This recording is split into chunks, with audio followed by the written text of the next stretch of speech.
ভাইয়া একটা চানাচুর একটা চিপস দেন। ও আচ্ছা দিতেছি। এই নে, এই যে ভাই, এই নে ধর। ভাইয়া কয় টাকা হয়েছে? হিসাব করে দেখতে হবে ভাই। হিসাব, দুইটা প্যাকেটের হিসাব। মোট 1010 টাকা ভাই। আচ্ছা দিতেছি ভাই। এই নেন। এ ভাই এনে না 10 টাকা দিলেন মাত্র।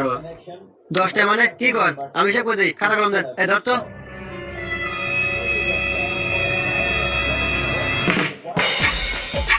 দুই দুই দুই দুই এক এক। এই নেন, হিসাব করে দিলাম। ঠিক আছে, 5121 দিছি আপনি। এখন 4221 ফেরত দেন। পয়সা গেছে, পয়সা গেছে, মনটা গেছে।